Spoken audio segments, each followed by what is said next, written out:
నమస్తే, welcome to mirror TV. నేను మీ ప్రభాకర్.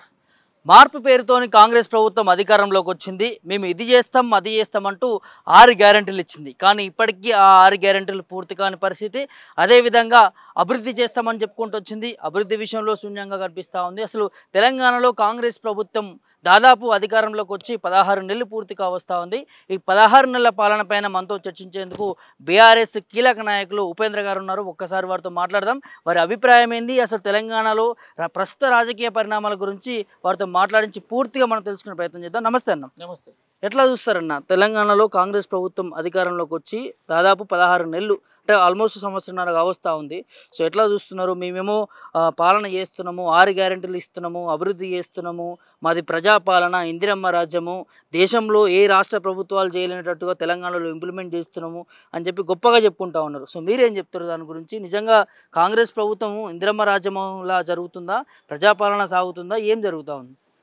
అది ఇప్పుడు మనం ఒకసారి తెలంగాణ అంతా కూడా మనం ఒకసారి పరిశీలిస్తే ఈ 15 నెలల్లో ముఖ్యంగా మనం రైతాంగం అంశానికి మనం చూసినప్పుడు ఈ రైతాంగం దాంట్లో అక్కడ వరి పంటలు మొత్తం కూడా ఎండిపోతూ ఉన్నాయి.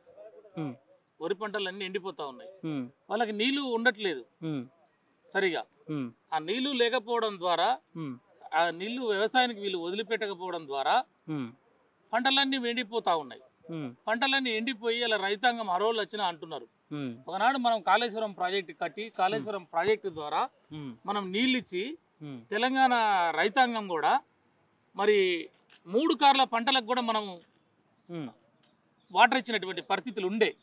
కానీ ఈరోజు ఏమైతుంది, యాసంగికి వచ్చేసరికినే ఈ 15 నెలల్లో మొత్తం కూడా పంటలు ఎండబెట్టి ఆ నీళ్ళైతే ఏదైతే తీసుకొని ఆ నీళ్ళని కనుక చెరువులకు కనుక వదిలిపెడితే, కుంటలకు కనుక వదిలిపెట్టి ఉంటే మంచిగా ఈరోజు భూగర్భ జలాలు ఉండే ఆ భూగర్భ జలాలు మొత్తం కూడా ఇంకిపోయినాయి. ఈరోజు మళ్ళీ రైతాంగం అంతా కూడా బోర్లు వేస్తా ఉన్నారు. మళ్ళీ చెరువులు ఎండిపోయినాయి, పంటలు ఎండిపోతున్నాయి. ఎండిపోయిన పంటల్ని ఈరోజు పశువులకి మేపుతా ఉన్నారు. కొంతమంది రైతులు ధర్నాలు చేస్తా ఉన్నారు.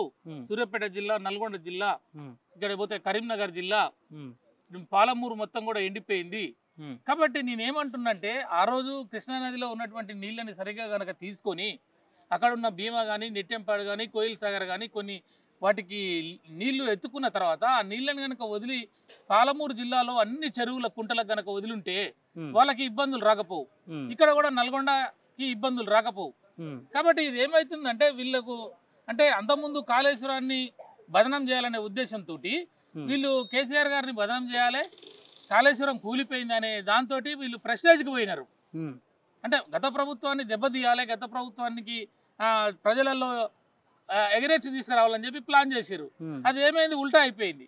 ఇలా కాళేశ్వరం ప్రాజెక్టు అందులో ఉన్నది, అందులో నుంచి నీళ్లు తీసుకోవచ్చు. ఇలా నీళ్లు తీసుకోకపోవడం ద్వారా ఏమవుతుంది, ఇలా రైతులు మొత్తం కూడా రోడ్డు మీదకి వచ్చారు. ఇలా కాంగ్రెస్ పార్టీని దుమ్మెత్తి పోస్తా ఉన్నారు. అంటే రాజకీయాల కొరకు ప్రజల జీవితాలతో ఆడుకోవద్దు కదా. ఇది ప్రజలకు అర్థమైపోయింది ఈరోజు. అయ్యో మనం పొరపాటు చేసినాం, రైతాంగము ఈ రకమైనటువంటి పరిస్థితులలో మనము కేసీఆర్ గారి నాయకత్వంలో ఆ రోజు ప్రభుత్వంలో మనకు అన్ని రకాలుగా ఫెసిలిటీస్ వచ్చినాయి. 24 గంటలు కరెంట్ ఉండే, నీళ్లు వచ్చినాయి, చెరువులు కుంటలు నిండినాయి, భూగర్భ జలాలు పైకున్నాయి. తర్వాత మన సమయానికి పెట్టుబడి ఇచ్చినాడు రైతు బంధు, రైతు బీమా, దానికి సంబంధించినవి మళ్ళా అక్కడ వ్యవసాయానికి సంబంధించినటువంటి పెస్టిసైడ్స్ వచ్చినాయి. పండిన పంటలన్నీ కూడా కొన్నాడు నేరుగా. ఈరోజు పండిన పంటలు కూడా కొనే పరిస్థితి లేదు. వాళ్ళు మద్దతు ధర అన్నిటికి ఇస్తున్నారు, అవి లేదు. అంటే మొత్తం రైతాంగం, తెలంగాణలో ఉన్న రైతాంగము నడ్డి విరిగిపోయింది, వాళ్ళు ఇబ్బందుల పాలవుతున్నారు. కాబట్టి మళ్ళీ తెలంగాణ గతంలో కరెంటు ప్రాబ్లమ్స్ వచ్చి ఏ రకంగా ఇబ్బందులు పడ్డాయో, ఏ రకంగా ఆత్మహత్యలు, ఈరోజు 450 రోజులు అయితే సుమారు 450 పైచీలకు రైతులు ఈరోజు ఆత్మహత్యలు చేసుకునే పరిస్థితులు దాపురించినాయి తెలంగాణలో. ఏ రైతు కోసం అయితే మనం కష్టపడి ఉద్యమాలు చేసి ఉస్మానియా యూనివర్సిటీ లాంటి విద్యార్థులు ఆ రోజు పిహెచ్డీలు చదివే వాళ్ళు, పీజీ చదివే వాళ్ళు తమ అకాడమిక్ ఇయర్లు వదులుకొని జైలు పాలై, దెబ్బలు తిని, కేసుల పాలై వాళ్ళు తెలంగాణ ఉద్యమంలో పాల్గొన్నారు. అడ్వకేట్లు బ్రహ్మాండంగా అడ్వకేట్ చేసి కొత్తగా వచ్చినటువంటి విద్యార్థులు, లాయర్లు, జూనియర్ న్యాయవాదులు ప్రాక్టీస్ని వదిలిపెట్టి మాలాంటి వాళ్ళం ఆ రోజు ఉద్యమంలో ఉన్నాం. మా మీద 150 కేసులు, ఢిల్లీలో గాయపడి 6 నెలలు మంచం మీద ఉండి, న్యాయవాదులు అందరూ కూడా తమ ప్రొఫెషన్ని కూడా పక్కకు పెట్టి ఆ రోజు న్యాయవాదులు, అక్కడ పోతే ఉద్యోగస్తులు, సబ్బట వర్గాల నుంచి వచ్చిన కుల సంఘ నాయకులు అందరూ కూడా తెలంగాణ రాష్ట్రం కొరకు పోరాటం చేసి సాధిస్తే కేసీఆర్ గారి నాయకత్వంలో 10 ఏళ్లలో మంచిగా అయింది. భూముల రేట్లు కూడా 4 లక్షలు 5 లక్షలు ఉన్నాయి, 30-40 లక్షల ఈ ఎకరా పోయింది. అన్ని ఊర్లలో ప్రశాంతంగా బతికినారు. పంటలు పండుతున్నాయి, పంటలు కొంటున్నారు, రైతు బీమా ఉన్నది. ఏదైనా అనివార్య పరిస్థితులలో రైతు చనిపోతే చనిపోయిన రైతు కుటుంబానికి 10 రోజులనే 5 లక్షల రూపాయలు వచ్చినాయి. రైతు బీమా లాంటి పథకం ఈ దేశంలో, భారతదేశంలో రైతు బంధు, రైతు బీమా లాంటి పథకాలని తీసుకొచ్చినటువంటి నాయకుడు ఎవరు లేరు. ఇక్కడ ఇప్పుడు చూస్తే అన్న ప్రజెంట్గా చూస్తే ఏ జిల్లాలో చూసినా కూడా పంటలు ఎండిపోతున్నాయంటూ రైతులు రోడ్లపైకి వచ్చి ధర్నాలు చేస్తూ ఉన్నారు. మాకు నీళ్ళు ఇవ్వండి అంటూ ప్రభుత్వాన్ని వేడుకుంటా ఉన్నారు.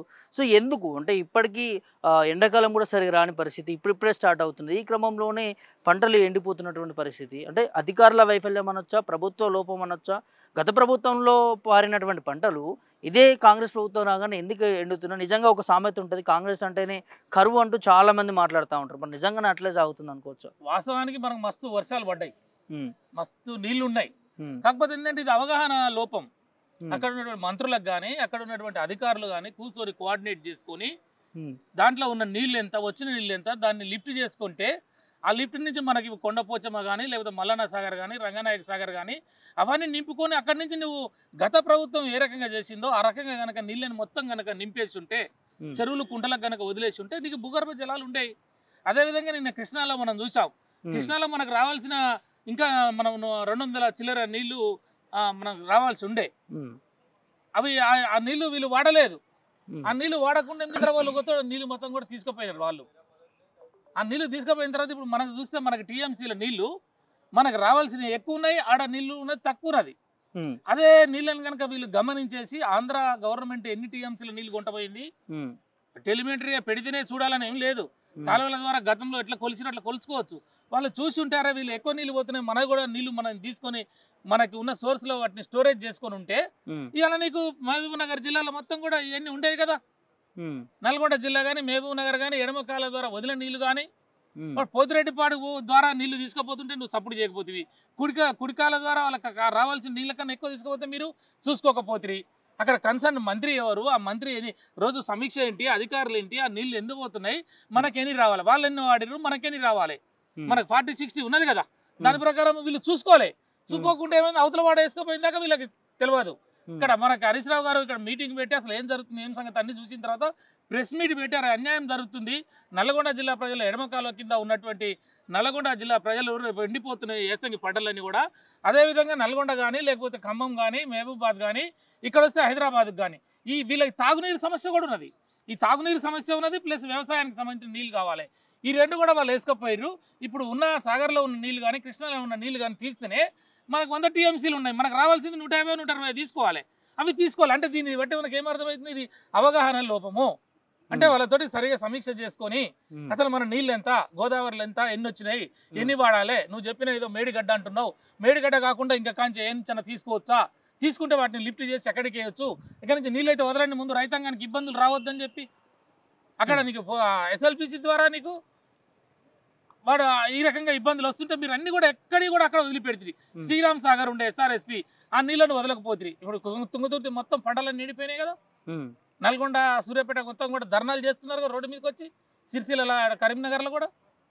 అంటే నేను ఏమంటున్నా, మీకు ఈ మంత్రులు ఇంతవరకు వాళ్ళు ఏంటి, వాళ్ళ శాఖలు ఏంటి, అందులో దాని సమీక్షలు ఏంటి, అధికారులు వాళ్ళకి ఇంకా అవగాహన రాలే.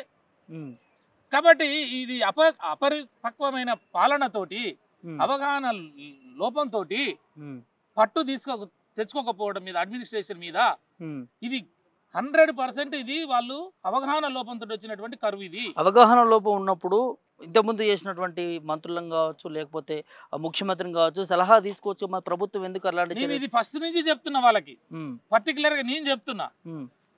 నేను ఏ టీవీ ఇంటర్వ్యూలో మాట్లాడినా కూడా ప్రజలు మార్పు కోరుకున్నారు అనుకుందాం. కాసేపు మా మీద కూడా కోపం వచ్చింది, మా దాంట్లో కూడా ఏమన్నా ఉంటే మేము సరి చేసుకుంటారు మేము చెప్తున్నాం.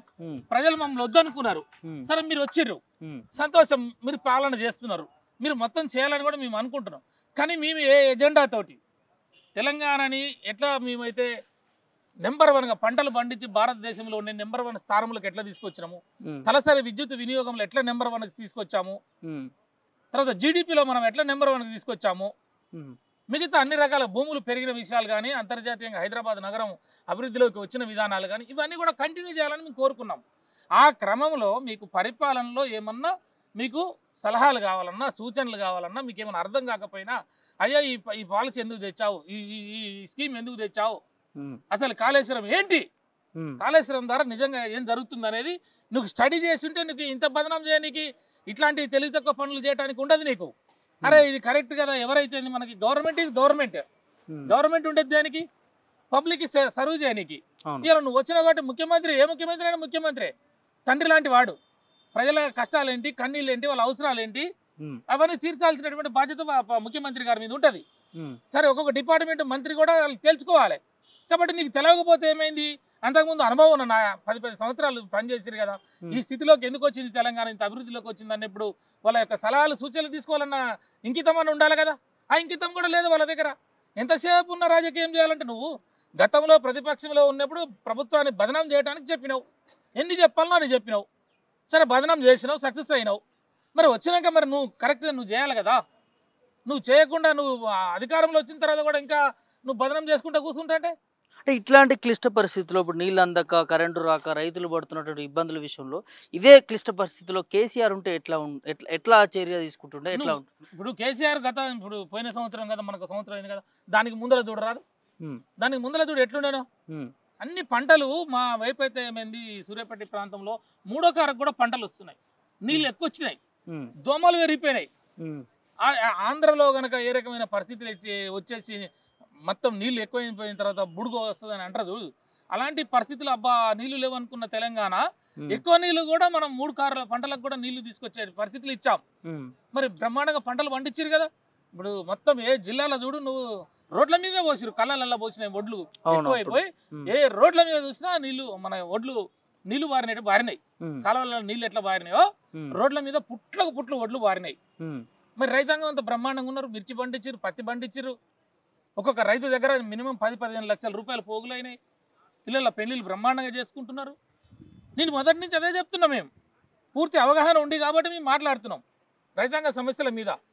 రైతు కుటుంబం నుంచి వచ్చిన వాళ్ళం కాబట్టి, కేసీఆర్ గారు కూడా రైతు కుటుంబం నుంచి వచ్చిన వ్యక్తి కాబట్టి ఆయన అసలు ఫుల్ ఫోకస్ చేసిందే రైతుల మీద.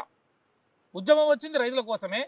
ఆ రోజు చంద్రబాబు నాయుడు లాఠీచార్జ్ చేసిన, తుపాకులు పెట్టినా రైతుల మీద పెట్టిండు. కాబట్టి ఇక నేను ఉండి రైతు బిడ్డగా ఉండి అన్న తెలంగాణలో రైతులు చచ్చిపోయినాక నాకు ఈ పదవులు ఎందుకు, ఇంకా ఈ పదవులతోటి ఊరేగి దీనికేనా తెలంగాణ, ఈ పదవులు నాకెందుకని చెప్పేసే కదా ఆ రోజు వచ్చింది. కాబట్టి నీకు ఇవన్నీ చేసినాం అంటే మళ్ళీ వెనకకు పోతుంది, అది మా బాధ అంతా. ఎలా 450 మంది చనిపోయారంటే అది సామాన్యమైన విషయం కాదు కదా. తెలంగాణలో రైతులు మళ్ళీ వెనకటి కాలంలో చచ్చిపోయినట్టు చచ్చిపోతున్నారు, మళ్ళీ ఆత్మహత్యలు వచ్చినాయి, మళ్ళీ ఆకలి చావులు వస్తాయింది అని చెప్పేసి అనిపిస్తున్నది. మళ్ళీ వలసలు పోతున్నారు. మళ్ళీ నిన్న మొన్న చూస్తూ ఉన్నాం మనం పేపర్లల్లో, వెళ్ళిపోతూ ఉన్నారు మళ్ళా. అంటే ఎందుకు నేను అనేది, మీరు ఇంత కక్ష ఎందుకు కాంగ్రెస్ పార్టీకి తెలంగాణ మీద? నీకు రాజకీయంగా కేసీఆర్ గారి మీదనో లేదా టీఆర్ఎస్ పార్టీ మీద ఉంటేనేమో మీరు కేసులు పెడతానన్నారు. ఓ 10 కేసులు చిట్టా తీసుకొచ్చినావు, ఏం పెట్టినావు నువ్వు. ఆ కక్ష ఉంటే తీసుకో, కానీ తెలంగాణ ప్రజల బతుకును ఆగం చేయొద్దని కదా మేము కోరుకునేది. కాబట్టి ఇప్పటికైనా వాళ్ళు అర్థం చేసుకోవాల్సింది ఏంటంటే, వాళ్ళు మంత్రులు కానీ ముఖ్యమంత్రి గారు కానీ ఇప్పటికైనా చదవండి, కూర్చోండి, తెలుసుకోండి. ఎక్కడ బంధ విముక్తి ఉన్నది తెలంగాణకి, పుండు ఎక్కడ ఉన్నది, మందు ఎక్కడ పెట్టాలి. నువ్వు రాజకీయం చేయవయ్యా, చేసిన రోజు చెయ్యి, నువ్వు మాట్లాడుకో. నిన్న పోయినావు ఏదో ఎమ్మెల్సీ ఎలక్షన్లో ఏం మాట్లాడుకో. కానీ నువ్వు ఇక్కడ అందించేకాడ అన్నం పెట్టేకాడ నువ్వు పబ్లిక్ని ఇబ్బంది తీసుకొస్తే నేను కేసీఆర్ అప్పులు చేసిండు కాబట్టి నిన్న మాట్లాడుతున్నాడు. అన్ని అప్పులు ఉన్నాయి అనుకోలే. నేను ఓ ప్రతిపక్ష నాయకుడిగా, రాష్ట్ర అధ్యక్షుడిగా ఉండి నువ్వు హామీలు ఇచ్చేటప్పుడు నువ్వు బడ్జెట్ ఏందో తెలియకుండా మాట్లాడతావా? మళ్ళీ ఇదొక అబద్ధం, కొత్త అబద్ధం తీసుకొచ్చాడు. అన్ని అప్పులు ఉన్నాయి కాబట్టి నిన్ను చేయలేకపోయినా నిన్ను ఢిల్లీలో మాట్లాడిండు. అది తప్పు కదా. అప్పులని ఎందుకంటారు అంటున్నా నేను.